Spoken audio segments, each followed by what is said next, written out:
For many, the first days of January are where good intentions collide with reality. The same's true of governments, because it's now that many cunning plans are road-tested. And for those with children in childcare, it's time to weigh the benefits of the latest federal scheme against the cost. New rules demand centres employ more staff with better qualifications. Advocates say it's a huge step towards a brighter future for children. But as Sarah Dingle reports, childcare centres across the country have responded by lifting prices.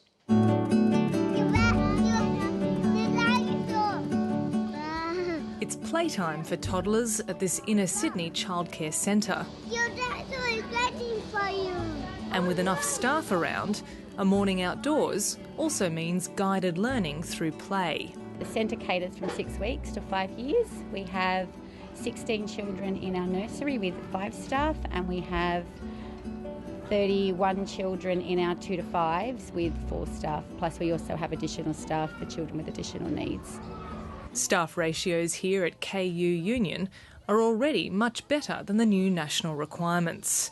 From today, all childcare centres have to provide at least 1 adult per 4 children for the under 2s, instead of 1 to 5. Carolyn Beresford has 2 children at this centre. She says extra staff may be expensive, but it means a better standard of care. I think it's important to accept the fact that if you want decent childcare and if you want your children to be in a nurturing, safe, happy environment, then you need to be willing to pay,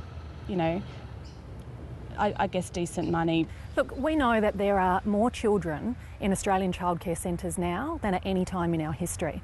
We also know that there is more research to suggest that those first 5 years of a child's life are absolutely critical for their future learning and development. So we know that, like kids around the rest of the world, Australian children deserve the best start in life. You know, it takes years to get all of the staff in every centre in Australia up to speed with regulations and the accreditation system. So we are concerned about that, and we would like to see things even pushed out further so that the pressure isn't put onto our staff. GWYNN Bridge is the president of the Australian Childcare Alliance, which represents more than 3,000 private childcare centres struggling to find qualified staff.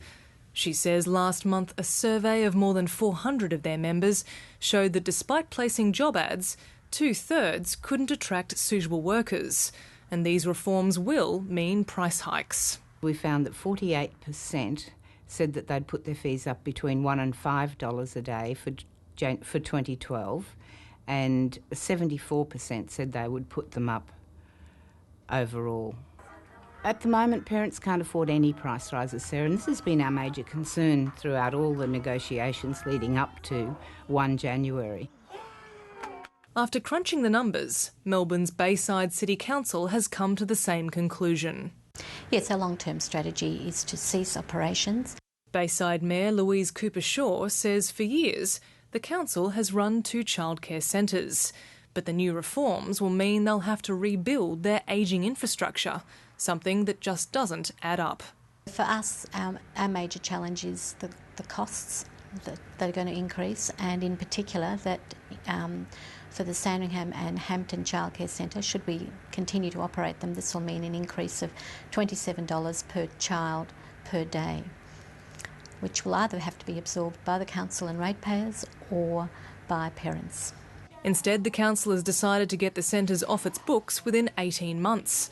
It's put the facilities out to tender, with the council's childcare budget redirected into kindergarten services for 4-year-olds. There are community-based services around this country who've been running at these reform levels, that's qualifications and ratios, for many, many years. They're running at surpluses, they're running with long waiting lists, they're not going broke, and they're not phasing themselves out of childcare. So I would have to ask the question, what is actually happening here that's saying some local councils can't afford to do it? Pam Carr heads Early Childhood Australia, which represents community and not-for-profit childcare centres. She says, according to charity-run centres around the country, the reforms will only mean an increase of up to $3 a day per child. That's less than a cup of coffee a day. I think that's affordable for any family. I think that we need to be very watchful for people who actually try and say, use these reforms as a means to actually hike the fees above the amount that's necessary to actually meet the changes. According to Ms Carr, the increase in staff numbers will not only benefit the children, but also ease stress, making the sector more attractive to job seekers. If you come in every day and you think you can't do your job well, then of course you don't stay, you move on. And these staff do move on, there's no question about that. So reduce the stress, improve the conditions for staff, give them a sense of capacity to do their job well, recognise that they need qualifications and value them, and over time pay them more. We won't have trouble with actually not being able to get staff in early child education and care services. But critics say this is too much reform too soon, and childcare centres should be allowed a 2-year phase-in period for the changes without penalty. I know at this point, probably the majority of services are nowhere near ready to implement regulations tomorrow, or even starting on them. Now, I believe that Australian children deserve the best start in life, and so I'm not interested in further delays, but that's why we've made sure that these changes will be introduced gradually over a number of years. For Centre Director Marianne McKinnon, it's clear that extra staff hasn't reduced demand. In fact, it's exactly the opposite. I think when you come to a quality service, I don't think you can look back from that.